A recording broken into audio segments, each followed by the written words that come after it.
Zworykin also, on his own, worked on some fascinating inventions, or he was actually interested in some very interesting scientific concepts. Yes. One of them was acupuncture. Can you tell us about that? Well, he was intrigued by that, and he tried it on himself, probably on others too. It did work at times, and other times it didn't. He never was quite sure why it worked, and I'm not sure anyone today knows why it sometimes works, but he was intrigued by that. And other medical matters also intrigued him. He developed what's known as the radio pill. This is many years ago. The pill is one swallows. It's quite large, but not too large to swallow. It consists of a small radio transmitter inside, and this is one of the first uses of transistors. A very small battery, like one has in a wristwatch, or even smaller. And there are two models of the pill. One transmitted as it went through your intestinal tract, which might take it a day to get through and come out. It transmitted the acidity in the intestinal tract. And by a small receiver outside of the body, because the signals transmitted by this radio pill were very weak signals, but a receiver placed right nearby could pick them up. It would tell what the acidity of the body is in each part of the intestine, something doctors didn't otherwise know. That was useful. The second model of the pill measured the peristaltic pressure of the muscles in the intestines and let the doctor know again outside and instantly, because the x-ray showed the location of the pill, what was the pressure at that point. This is a brand new tool for doctors. Incidentally, after the pill passed through, it was much too expensive to throw away. Certainly hundreds of dollars. It was cleaned off and used again with a fresh battery. Anyway, that pill did get used in Germany some. But then later on, fiber optics, as they're now known, became an even better way to analyze the internal parts of the body, and the radio pill was dropped. But that's an example of Zworykin's interest in novel approaches to medical diagnosis. Did he also have an interest in computers and diagnosis at some point later on? Or am I mistaken? Yes, he did. He thought doctors sometime would be able to feed into computers all the different data from various measurements in the human body and have the computer tell what the trouble with the body might be. So he gave a demonstration where he had a lot of hematological blood type measurements made on an actual person. He fed this all into the computer, which had been programmed to analyze such data, and the computer cranked out, there's 80% that this man has this or that, or 20% this or that, and here's the computer giving a diagnosis without any human intervention at all. Fascinating. He also had an interest in cars and how driving could be improved. Yes, and he and General Motors, the director of research at General Motors, and he got together and developed an automatic car driving mechanism whereby you'd sit in the car, it would drive itself, it would start and stop if cars were in front of it in the way, it would make turns when it came to a turn. And it's very frightening to be in that car if the steering wheel is removed. One trick was to take off the steering wheel. And here you'd sit in this car and to start moving and driving along at a nice speed and come to a turn and to make the turn. Luckily, if a car ahead of it stopped, it would also stop. I've done this in the car, no steering wheel. But it was showing automatic control of automobile, hoping to reduce traffic problems in the future. And whereas it hadn't gotten into use in that particular way, it does show Zworykin's interest in what can be done by electronics for automobiles. And these are wires embedded in the roadway, yes, is that correct? What year was this about, would you say? What decade? I don't know. In the 30s, I don't know exactly. And he also had a very early remote control, is that true? Getting a little ahead of the time, but let's just finish off this. Did he have one of the first television remote control? Yes, he did. It was a dial type. You would dial what you wanted on a little handheld device, something like a telephone dial, but it would actuate a device in the receiver to actually change the dial, so to speak, for the frequency you want. And again, any idea when he first developed this? Well, he had it in his house when I was living in his house back in 1935. He had it then. Remarkable. Yeah. Was this when he was living next door to Einstein? No, that's later on when he moved to Princeton. Uh-huh. He left Taunton Lake, which is a very desirable place for him to live in, and a place that made him very happy. But later on, he moved to Princeton and lived in the area of the Institute for Advanced Study. He was right next door to Einstein. He always liked to say that his dog was a very smart dog because his dog took walks with Einstein's dog and therefore was a very smart dog. What did he have to say about Einstein's work? Any? Not really very much. Going back to the 30s, what his work in vision television would be? Did you ever talk with him about that? What were his hopes for TV?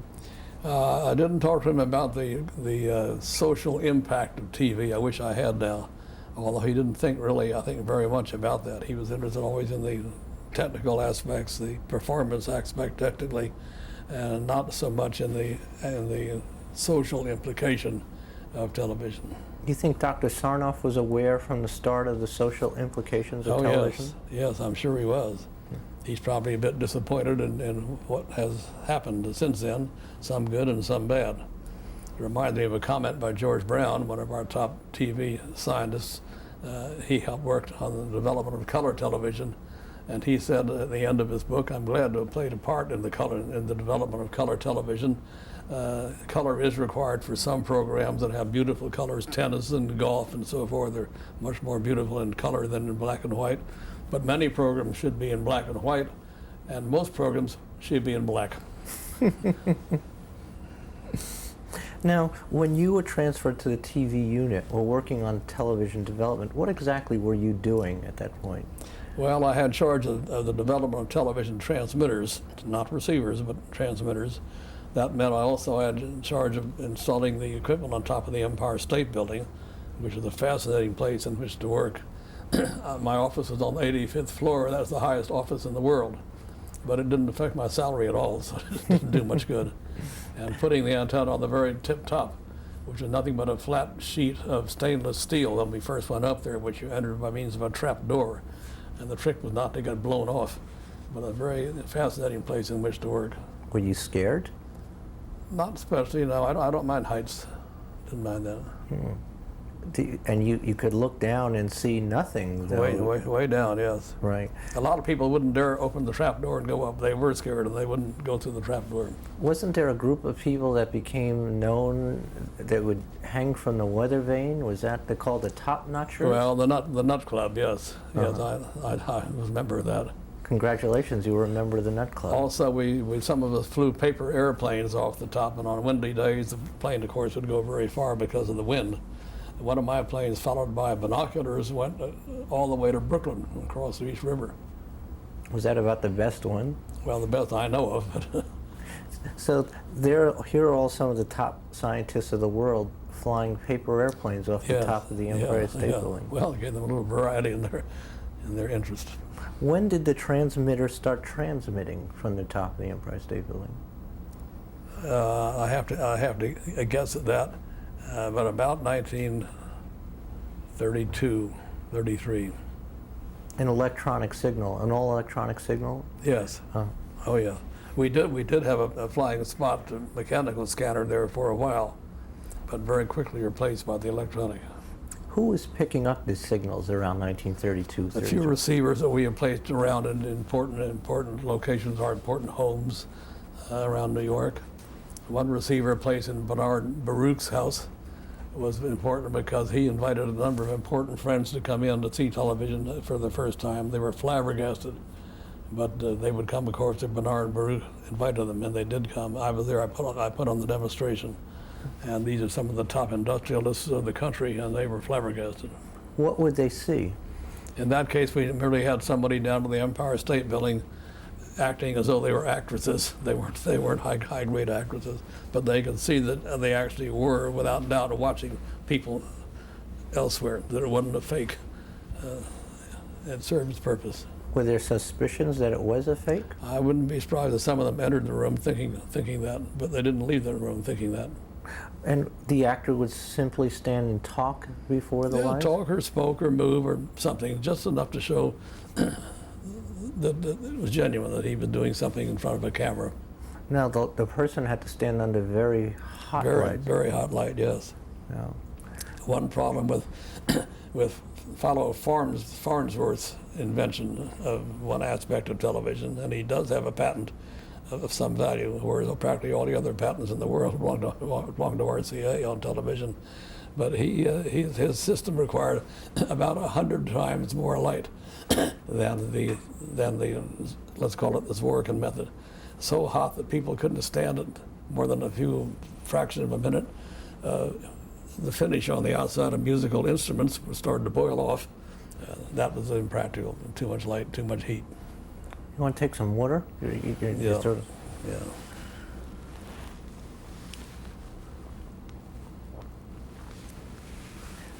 But I know from talking to people in the RCA studios in the 30s too, the iconoscope also required quite a bit of light. That's right. That's right. But Farnsworth's method required 100 times more than that. Wow. Which is just intolerable. So, was Bernard Baruch excited about the development of television? Oh yes, I don't know what he did about it. He was a tremendous financier, as you know, but he was obviously very interested, and that's why he had set up this meeting of important people in his residence to give Sarnoff a place to demonstrate it. Why do you think he was demonstrating it to these important people? In the long run, they'd be the ones to set up radio companies, radio manufacturing, programming, the theater operation, future in our entire culture. And I think Bernard Baruch was smart enough to see that. And so they were already seeing this in 1932, 1933, That's 1934. Right. Yes. Were sets in other homes as well? People could not, it wasn't like mechanical TV. You could not build your own electronic set. No. So who else would have TV sets in those Very days? few at that time. We had a few put out just because we wanted to show that it worked under certain conditions and in certain locations, but very few. I'm not sure. We may have had 50 receivers out around New York City. How much broadcasting would you do a week, maybe? Very limited, and very variable schedule. Probably several hours a week is the thing to say. Now, do you recall something which may have been one of the first news shows, which was a fire? Well, down in Camden, it just happened that when the engineers were experimenting with one of our newer television cameras, right across the street, sort of in an alley, a garage caught on fire. So the engineer aimed the camera out of the window and took a picture of the fire. And that was said to be the first time that TV had been used in the field to televise a fire or other catastrophe. Otherwise, would they often poke the camera out the window and just show the traffic or anything moving? I think so. Anything to show motion and see how it works and what the light requirements are and so forth. And this would go to, again, these receivers in the field, various receivers Yes, in there the weren't field. many receivers in, but still it could be claimed to be an outside pickup. Did the general have a receiver in his home? I do not know. I'm sure he did, but I didn't see it. He had a wonderful receiver in his private office in the RCA building, concealed in the wall. First time I'd seen a receiver in the wall, and only the screen was visible. Everything else, not a button you would press, would control everything behind the wall. Very cleverly done. How large was the screen of those very early experimental receivers? Oh, some were very small. The TRK-10, which is the receiver that sold in greatest quantity, had a 10-inch screen. The one that Sarnoff had in the wall of his private office was considerably larger. What about the one that you installed in Bernard Baruch's home? 10-inch. And we think today of a snap tuner, you know, on the different channels. How did Yes. one tune a receiver in those days? It was the same way. Little more difficult to manufacture the different tune circuits for each point for each channel, but that's the way it was done. Did they broadcast on a specific channel? Yes. Channel 4? Well, I'm not sure the channels had numbers at that time. I really don't know. They first broadcast on the only channel available for TV, whatever it was. And it had to be at a certain frequency, not to interfere with radio, correct? Well, they used the broadcasts from the Empire State Building, which were the first really worthwhile experimental broadcasts, were on a channel not used by any other service at all. There were no trouble from that viewpoint. It was up in the ultra-high frequency, and all radio broadcasting was on much lower frequencies. I see. I forgot to ask you before about another great scientist in those days, and that was Edwin Armstrong. Yes. What was his role in broadcasting? Well, first of all, he was a true genius, and there weren't very many. He was able to devise circuits and have an understanding of how the electrons operate and move, actually, that no one else could do. He had a tremendous imagination about things of that sort. One of the things that had plagued radio ever since Marconi's developments was static. Static kept people from receiving decent radio signals in many cases. Armstrong decided to get rid of the problem of static and other interference, like from interference from automobiles and other noises nearby, as well as actual static from lightning. He worked on that with a way that no one understood at all. He finally gave a demonstration when he had it all working, and he invited us to see what he called his greatest and last invention, and it was. We went up to see it. I won't go into detail of how he did so, but there was this equipment on the table, and he showed us this wiring diagram. We could not understand why that diagram worked. It was one we'd never seen, that kind of wiring diagram before. Nevertheless, he turned it on and had a receiver over here. And he had things that produced interference as over automobiles going by or static or whatnot, which made tremendous interference if the two units were normal broadcast and broad receiver. He turned on his tricky circuit and there was no noise at all. He could transmit from here to there with all the noise in the air you could think of and no noise heard on the receiver. He had shown to be a true genius, had invented wideband FM broadcasting. And he got into a lawsuit with the general over that, didn't he? Yes. I wouldn't call it a lawsuit. The certainly that RCA wouldn't use his patent because we had, the general had broadcasting as a growth industry still growing up, very profitable to RCA, and didn't want to upset the apple cart in the middle of the growth. And he saw that introducing FM with its superior performance would in due time upset regular broadcasting. He wanted to put it all several years, and that caused friction between the two. They used to be good friends. They used to work together. Armstrong married Sarnoff's ex-secretary. They were fine until they came to this conflict about when to use FM. And it was Sarnoff, and Armstrong was very bitter about this. Yes, but that's not what caused his. I'm sure that's not what caused his suicide. I had breakfast with him frequently in his apartment on Central Park West, and he talked a lot about patents. It was on his mind tremendously all the time. Not the FM patent argument that he had, it's the patent that he made years before on regeneration, a very, very important patent in radio. Armstrong understood exactly how regeneration worked. DeForest that claims to have invented it didn't know why it worked. He did, in a certain sense, invent it, but couldn't tell why it worked. The court gave the patent to DeForest. Sarnoff was Armstrong was very disappointed, and that carried on for years, that frustration, fighting to try to win that patent.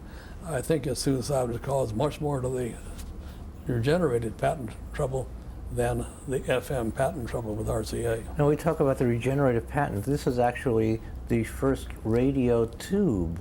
Is that correct? Is that what Lee DeForest was given credit for inventing, was the tube? Yes, but yes, he was given credit for that. But it's the way the tube is used. The patent was on the regenerated circuit, the way to use the tube. And DeForest never did quite know why it worked. Armstrong knew right away. So DeForest got credit for something that he really didn't understand. That's right. And did the IEEE try to rectify? Oh yes, they were the leading technical radio organization of the country, perhaps of the world, and they recognized Armstrong's invention and understanding as being genuine, and they wanted him to. They gave him an award to be the true inventor of the regenerative circuit. A slap in the face against DeForest. But nevertheless, the court had made the decision, and that was that. And just to clarify for people who are watching this regenerative circuit was the basic circuit for radio as we know it. For any good radio, you have crystal sets that had no regenerated circuit that also didn't work very well. all the good sets use your generation, and therefore this was a very important patent. Did Armstrong have any interest in television? Only that he would like to see his method of transmission of audio signals used as the audio part of television, the audio part of the picture. And he succeeded in that, and RCA adopted the FM for television. That was quite a victory for Armstrong. And that FM sound for television really improved the sound of television, Yes, didn't it? definitely. Yeah. People talk a lot about picture with TV, but they talk less about sound. That's because the sound presents no problem. It had the Armstrong's FM, and that worked. That's that. Now, when you were working at RCA in the 30s, how did the rest of the lab view the television work? Did they think that this was going to be something that would really make billions of dollars one day? I think a great many people, in the lab that tended to think ahead did think that, and that's what reason for part of the enthusiasm you saw all around for working on television, even when it's embryonic, even when it wasn't working well, it couldn't make a good picture, but the enthusiasm is there. In fact, the whole scientific fraternity of RCA worked with the kind of enthusiasm that I've never seen before in any scientific group. And you credit Sarnoff's and Zworykin's enthusiasm for this? Partly that. Sarnoff knew that what the systems approach is. He knew you had to have all parts of a system available in order to have success in a commercial venture. Not just a television receiver that works, but a way to service the receivers by a company coming to your home and servicing it and it doesn't work right. A way to understand where to put the antenna, whether it's a V-type antenna inside the room or an antenna on the roof. A way to have the proper actors and programs available at the proper time. It's the overall picture that's required, the systems approach, and Sarnoff saw that clearly. And RCA was the only company that could provide all those things, including the actresses and the NBC. No other company could provide an overall TV system except RCA through Sarnoff. It was also very important that every TV be able to pick up every signal. Correct? Yes. The system had to match. Yes. And this was also something that Sarnoff pushed very hard That's for. right, the standardization of that sort. Now, part of your work was involving balloons in New York City, testing transmission signals? Well, not balloons. The problem in transmitting from an antenna on top of the Empire State Building, or any antenna, is to have the energy go out largely horizontally along the surface of the ground, because that's where TV receivers are located in people's homes and near that. Not to waste energy going up into the sky at a high angle. That doesn't get anywhere. It's lost energy. So our need was to find that the Empire State antenna was in fact radiating largely horizontally along the ground for 30, 40, 50 miles and not up into the sky. So I chartered a Goodyear blimp and told the pilot to go up to about 8,000 feet over the East River and then descend vertically, which you could do by aiming into the wind and very stationary, and aim the nose down and have the blimp go down vertically. And measuring all the time, as I did with measuring equipment, the strength of the signal, and I could find how much signal went out horizontally and how much went up at the incorrect angle. So I did that. However, I forgot to warn the Marine police ahead of time that we weren't going to crash into the river. That it looked as though we were going straight down, right down into the water. But we actually stopped the descent about 20 feet above the water. They came racing out in their rescue vessels to rescue us, and I felt embarrassed in not having warned them. Did you explain to them what you were doing? No, I should have ahead of time. Afterward, yes, but I should have explained ahead of time. But afterward, when you explained to them, did they have any idea what you were talking about? Not very much, but they were very, very good about it. Mm-hmm. Now, years before this, you were sent over to the Soviet Union, to Russia, Yes. to set up a system. Tell us how that came about and when this came about. Well, way back in 1931, actually, which is pretty far back for the Soviet Union, and they came to us as being the leading electronic organization, they thought, of the world, and wanted to get technical information from us and pay for it. And they did come, and they did pay for it quite well. And we were willing to give it to them because Sarnoff got the approval of the Army and the Navy and the State Department. There was no Air Force. That was part of the Army at that time. He got approval to do this, and we did, and we had the engineers both come to us, and I went to Russia to interchange technical information. Then, years later, they came to us again in 1937. This time they wanted to make it a much bigger deal, acquire a greater amount of information, and pay very well for it again. And again, Sarnoff got the approval of the Army and the Navy and the State Department. But this time Sarnoff said, I won't sell you just technical know-how. He was a little skeptical perhaps of Stalin and various things going on in Russia. He said you must also buy at least $1 million worth of equipment. Well, we thought they might just buy $1 million worth of photographs or something else that might be used in Russian homes. Not at all. They wanted to buy the most modern television equipment that we could make so that they could say they had the best television in the world. So we did make it for them, a little better than what we had on the Empire State Building, which was the best until that time. And I had charge of 12 engineers that went to Russia to install the equipment and get it operating. It took almost a year. We got it done. We got paid for it. The whole thing was a very unusual venture, but it gave Russians a start in television, which I still think probably paid off later on when Gorbachev announced glasnost, and television became the means of communication to Russians of what's going on in Russia and elsewhere in the world. Certainly some of the know-how used in making television, and they did make their own, came from the instruction we gave them under this large contract way back in the 1930s. Where did you set up the equipment? Where did you set up your transmitter? That was set up at a location near the outskirts of Moscow, using an old radio tower, 330 feet high, made of rusted, discarded railroad rails. That's what the tower was made of, and it's extremely strong because railroad rails are very strong. We set it up there, and after much difficulty and much red tape and much problem with the purges going on and much inability to communicate with the Russians except the engineers we worked with, and various friends of ours were imprisoned while we were there. 3 of the people that signed the RCA contract to get us there, we found when we got there, 1 had been shot before we even arrived in Russia. 1 was shot, according to the embassy, while we were there. And the 3rd man that had to sign off the contract hesitated a long time, but he did sign it off and we did get paid for it. We were there at the very peak of the purges when some 20 million people were imprisoned and some 10 million were killed, executed. Most of them at the time were there. We were there during the peak of the purges.